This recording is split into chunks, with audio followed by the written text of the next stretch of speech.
안녕하세요, 여러분. 오늘은 삼국 차트에 들어가는 향가에 대해서 배워보도록 하겠습니다. 자, 향가는 뭐 산회가라고 부르기도 한다라는 얘기를 수업 시간에 한번 한 적이 있는데요. 자, 그러면 그 향가의 많은 작품들 중에서 대표할 수 있는 작품 제 망매가를 배워보도록 하겠습니다. 자, 제 망매가 선생님이 왜 이렇게 끊어 읽었냐면 우리 수업을 들었던 친구들은 이미 알고 있죠? 자, 제사를 지낸다. 망자에게. 망자는 죽은 사람이겠죠? 자, 그러면 매는 누이 매자를 쓴다고 했습니다. 그래서 죽은 누이에게 제사를 지내면서 부르는 노래가 바로 망매가다. 이렇게 이야기를 했었던 것 같아요. 다 기억하시죠? 자, 그러면 바로 본문에 들어가기 전에 여러분 딱 보면 이게 사실은 10줄로 되어 있거든요. 그런데 이제 원문에는 10줄이 막 이렇게 띄어져 써 있지 않고 그냥 줄 띄어쓰미 없이 그대로 10줄이 쓰여져 있습니다. 하지만 이제 의미상 제가 여러분들이 보기 쉽게 하기 위해서 일부러 4줄, 2줄 이렇게 끊어두었습니다. 그러면 왜 그렇게 썼는지 이제 전체 흐름과 맥락을 살펴보면서 우리 한번 함께 보도록 하겠습니다. 자, 원문 읽어주었고 그러면 원문과 해석본을 같이 한번 비교하면서 보도록 하겠습니다. 생사의 길은 자, 이것은 삶과 죽음의 길이라고 해석할 수 있습니다. 이에 이샴에 머뭇거리고 예에 있음에 머뭇거리고 자, 이 해석은 여기 있음에 머뭇거리고 즉 삶과 죽음의 길에서 지금 가야 하나 말아야 하나라고 머뭇거리고 망설이고 있는 모습을 알 수 있습니다.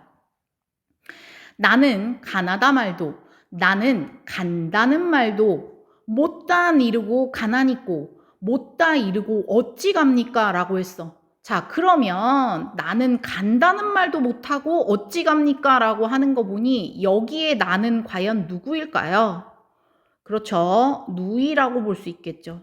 그러니까 삶과 죽음의 길에서 가야 하나 말아야 하나 망설이면서 나 가요라는 말도 못하고서는 떠날 수밖에 없다. 이런 내용을 지금 말하고 있는 거겠죠. 자, 다음 볼게요. 어느 가잘 이른 바람에 어느 가을 이른 바람에 가을 이른 바람에 어떤 일이 있을까? 이에 더해 떨어질 잎갓 이에 저에 떨어질 잎처럼 이라고 해석했는데 자, 그러면 어느 가을 이른 바람에 왜 이른 바람일까? 너무 빨리 죽은 것은 아닐까? 자, 사실은 이제 요절이라고 볼 수 있습니다. 이거를 해석하면 요절이라고 볼 수 있는데 자, 가을보다도 좀 이른 바람이다라고 하는 거 보니 가을이 되기는 됐어요. 근데 그래도 우리도 알다시피 가을에 막 이렇게 바람이 휙휙 불지는 않잖아요. 근데 좀 이르게 불었다라고 하는 거 보니까 이른 바람이라고 하는 거 보니까 되게 좀 쓸쓸한 느낌도 들고 좀 그런 것 같아요. 그런데 이거는 이제 아직 아닌데 때가 아닌데 너무 지금 빨리 되었다. 너무 지금 빨리 뭔가 바람도 분다. 그러니까 결국에는 이걸 좀 해석한다라고 할 때 좀 이른 죽음이다. 이렇게 해석할 수 있겠죠. 그것을 이제 좀 있어 보이게 표현하기 위하여 요절이라고 이야기했습니다. 자, 이에 저에 떨어질 잎처럼이라고 했는데 그러면 잎이 떨어진다라고 표현해 두었는데요. 역시 얘도 누이의 죽음이다라고 볼 수 있습니다. 아하, 그렇군요. 자, 누이의 죽음을 감각적으로 표현해 놓고 있다 이렇게 보시면 되겠고요. 자, 그 죽음을 떨어지는 잎이라고 표현을 했어요. 자, 그러면 떨어지는 잎처럼 이렇게 하는 거 보니까 얘는 뭘까요? 직유법을 사용했다라고 볼 수 있겠죠. 자, 아이고 쓰다 보니까 옆에가 조금 없어졌는데 자, 여러분 이해해 주시고 뭐뭐같이, 뭐뭐처럼, 뭐뭐인 양, 뭐뭐듯이 이런 말을 매개하여 직접적으로 비유하는 것을 바로 직유법이라고 이야기하죠. 그래서 그런 내용을 알고 계시면 되겠습니다. 자, 다음 볼게요. 하단 가지에 나고, 한 가지에 나고라고 했는데 나뭇가지 한 가지에 있는 떨어지는 잎이다. 위에 있는 내용으로 같이 해석해 보게 되면 그렇게 보시면 되겠습니다. 자, 그 다음에 우선 가는 곳 모라론디어, 가는 곳 모로온저 이렇게 해석할 수 있는데요. 자, 지금 이거는 어떤 표현이냐면 나뭇가지 한 가지에서 나왔대요. 자, 얘는 같은 부모다. 한 부모다. 한 부모에게서 태어나고 그리고 뭐 그 태어난 자식을 잎으로 표현해 둔 거죠. 근데 그 잎 중에 하나가 떨어진 거예요. 그건 바로 뭐 누이의 죽음이라고 볼 수 있겠죠. 잎이 떨어진다라고 했으니까. 그렇구나. 자, 그러면 나뭇가지 한 가지는 뭐야? 비유적인 표현이라고 볼 수 있겠고 부모 이콜 자, 나뭇가지 한 가지다. 여기는 매개해주는 말이 없이 그냥 숨겨두었네. 자, 이렇게 직접적으로 매개하는 말이 없이 비유를 한 경우에는 무슨 법이라고 하죠? 그렇죠. 숨길 은자를 써서 은유법이다라고 이야기합니다. 자, 역시 비유적인 표현입니다. 자, 이제 거의 다 왔어요. 가볼게요. 아야, 미타차라 맛보올라. 미타차에서 만날라 라고 했는데 와, 우선은 중요한 게 좀 나옵니다. 이건 좀 빨간색으로 쓸게요. 라고 하는 이 감탄사 되게 중요하죠. 자, 중요하다라고 하는 거 이야기했고요. 그 다음에 미타찰이라고 하는 것은 바로 뭐냐면 불교 용어기는 한데 극락세계다. 이렇게 볼 수 있습니다. 자, 그래서 미타찰에서 만날라. 여기에 나는 과연 누구일까요? 자, 시적 화자가 되겠죠. 여기도 지금 쓰다 보니까 그렇게 됐네. 잠시만요. 요거 지우고 다시 한번 써볼까요? 자, 미타찰에서 만날라. 여기는 이 나가 시적 화자가 될 것이다. 자, 이 시적 화자는 뭘 하겠다? 시적 화자는 월명 스님인 걸 알 수 있죠. 밑에서 이제 또 한번 설명할 겁니다. 도 닦아 기다리겠노라. 도 닦아 기다리고다. 도 닦아 기다리겠노라 하는 거 보니까 도를 닦으면서 기다리겠다. 이 말은 다시 정리하면 나중에 이제 극락세계에서 만나서 만날 때까지 도를 닦으며 불도를 닦으며 기다리겠다. 결국 종교적으로 승화하겠다. 이 슬픔을 종교적으로 승화하겠다라는 이야기를 담고 있는 거죠. 그렇구나. 전체 흐름을 보니까 누이가 좀 이른 나이에 죽은 것 같아요. 그러다 보니 뭐 이별의 말도 못하고 그냥 막 떠났는데 너무 슬프겠죠. 여러분도 형제자매가 있을 거예요. 그런데 만약에 일찍 떠났다라고 생각하면 되게 슬프겠죠. 역시 월명스님도 마찬가지였을 겁니다. 그래서 먼저 떠난 누이에 대해서, 누이의 죽음에 대해서 너무너무 슬퍼하고 있는 내용이다라고 보시면 되겠죠. 그렇지만 우리의 월명스님은 그냥 슬퍼만 하고 있었던 것이 아니라 이것을 극복하기 위해 어떻게 했냐면 불도를 닦으면서 다시 만날 그날을 기다리겠다. 그래서 여기는 도를 닦아 기다리겠다라고 하는 이 내용은 재회에 대한 소망이라고 볼 수 있습니다.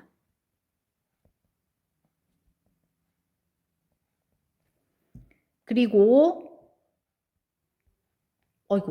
자, 요거는 또 한번 써볼게요.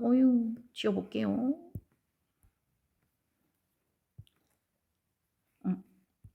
자, 잠시만요.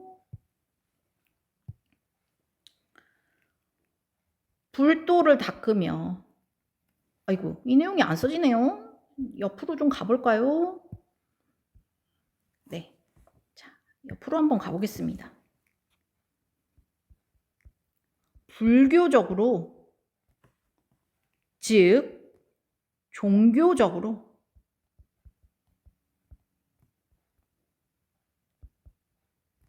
승화했다. 이런 어려운 말도 쓸 수 있겠습니다. 도 닦아 기드리고다 라고 하는 것이 그렇구나 이렇게 이해하시면 되겠고요. 자, 이 부분에 대한 설명이 하나 빠진 게 있어요. 아까 말했던 감탄사. 쭉 상황 설명을 합니다. 그러고 난 다음에 갑자기 이런 말이 나와요. 자, 이거는 시상을 전환해주는 역할도 하더라 라는 것까지도 여러분들이 알고 있어야 될 부분입니다. 자, 그러면 내용 정리 한번 가보도록 하겠습니다. 자, 갈래의 향가인데 19채 향가다. 왜냐하면 향가의 종류에는 4구채도 있고 8구채도 있습니다. 그리고 19채도 있습니다. 이렇게 세 가지가 대표적인 향가의 종류인데, 그런데 그 중에서도 이 향가는, 여기 나와 있는 제 막매가는 19채 향가입니다. 왜 19채냐? 10줄이 쓰였거든요. 되게 단순하게 생각하시면 되겠습니다. 그리고 그 19채 향가, 19채 향가가 아니라 향가 중에서도 19채 향가를 산해가라고 부릅니다. 자, 산해가가 무슨 뜻이냐면 향찰로 기록한 신라의 노래다라고 보시면 되겠어요. 자, 향찰로 기록한 노래다. 그러면 여러분 향찰이 뭐냐면 이것도 수업 시간에 한번 설명하긴 했던 것 같아요. 우리 말과 글이 없을 때에는 한자를 빌려와서 썼거든요. 그런데 한자를 그냥 빌려와서 쓴 게 아니라 우리의 선조들이 굉장히 똑똑했어요. 그러다 보니 한자를 빌려와도 우리 시기에 맞게끔 바꿔 썼단 말이에요. 그러다 보니 이것을 향찰이라고 이야기했어요. 즉 한자를 빌려와서 쓰되 우리 형식에 맞게끔 쓴 것을 향찰이라고 한다. 그러한 향찰로 기록되어 있는 19채 향가를 산해가라고 부른다. 이렇게 이해하시면 되겠습니다. 자, 두 번째 성격 가겠습니다. 추모적, 애상적, 종교적. 왜냐하면 이게 지금 누이의 죽음을 다루고 있는 내용이잖아요. 그러다 보니 추모적이 될 수밖에 없겠죠. 우리 누가 돌아가시거나 그러면 이제 추모한다라는 이야기 하죠. 거기에 나오는 말이다. 이렇게 이해하시면 되겠고, 그 다음에 애상적. 애상은 슬프다라고 하는 얘기인데요. 당연히 지금 누군가의 죽음 앞에서는 슬플 수밖에 없겠죠. 이건 뭐 기쁠 수 있는 이야기가 아니기 때문에 애상적이다 이렇게 보시면 되겠고, 그리고 왜 종교적이냐. 위에서 한번 살펴봤지만 월명 스님은 말 그대로 스님입니다. 그러다 보니 이런 슬픔도 종교적으로 극복하겠다, 승화하겠다라고 하는 이야기가 나오기 때문에 종교적이다 이렇게 보시면 될 것 같고요. 자, 제재 누이의 죽음입니다. 그러니까 이 향가를 왜 짓게 되었냐라고 하는 그 소재가 바로 누이의 죽음이다 보시면 되겠고요. 주제는 죽은 누이의 명복을 빈다라고 되어 있어요. 자, 특징 하나씩 살펴볼게요. 누이와의 사별을 자연 현상에 빗대어 비유적으로 표현했다라고 되어 있어요. 자, 누이와의 이별을 자연 현상에 빗대어 표현했다. 뭐가 있을까요? 자, 보게 되면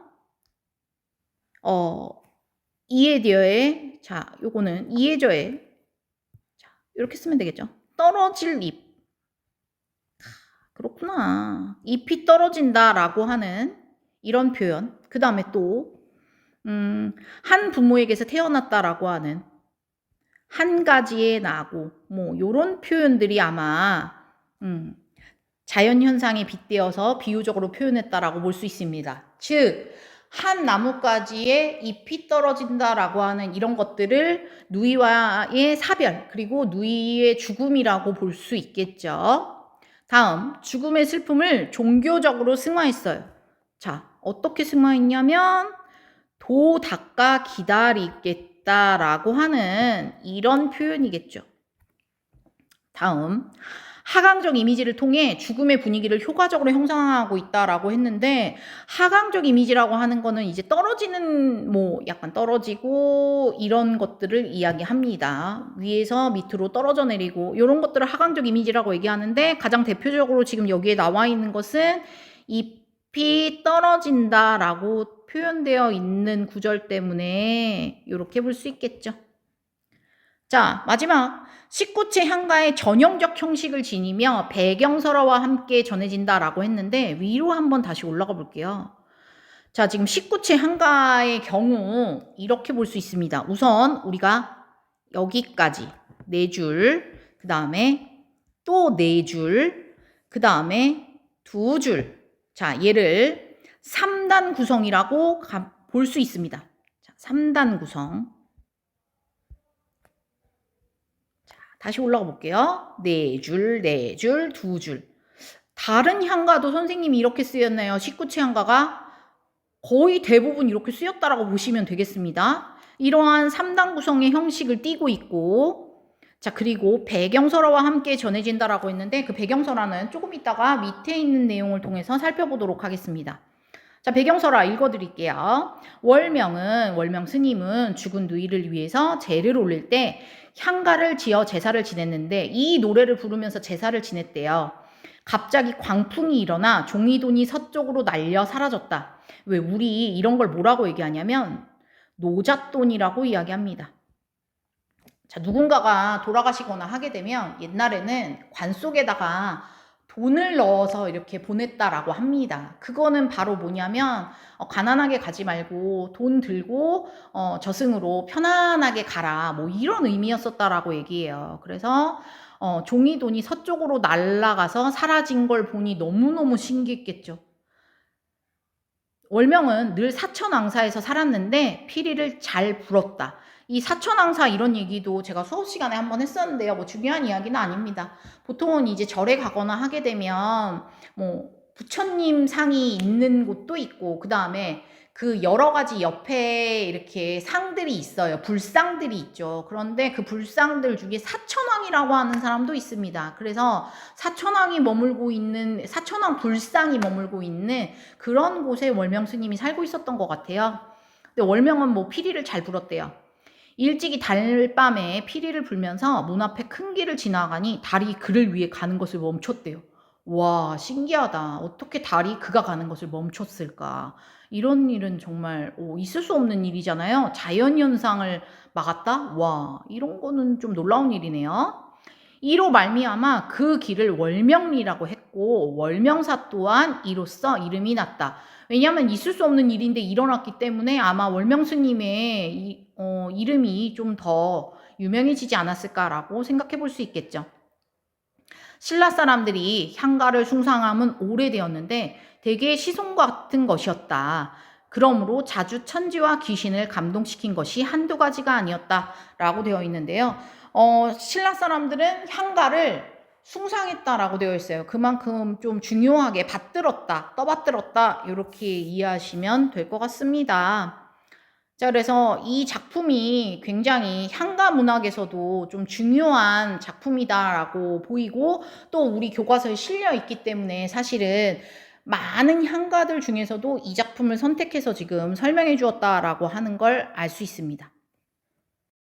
이 작품을 분석했으니까 마지막 마무리 정리하도록 하겠습니다. 자, 누구나 죽음은 되게 슬픈 거죠. 자, 그런데 우리의 월명 스님은 죽은 누이의 명복을 빌면서 이 노래를 지어서 불렀고, 그리고 그 슬픔 앞에서 단순히 슬퍼하고 있기보다는 그것을 종교적으로 승화하여 극복하려고 노력했다라고 하는 걸 지금 이 향가를 통해서 알 수 있다라고 하는 이야기를 전달할 수 있겠습니다. 자, 그래서 여러분들 이번 시간에는 제망매가에 대해서 배워봤습니다. 혹시 어려운 내용이 있거나 그러면 댓글로 질문 다셔도 좋고요. 그리고 댓글에 질문을 다는 거는 좋지만 약간 뭐 비방이라든지 욕설이라든지 이런 것들은 댓글에 피해 주시면 좋겠습니다. 자, 오늘 수업 여기까지 하도록 하겠습니다. 수고했습니다.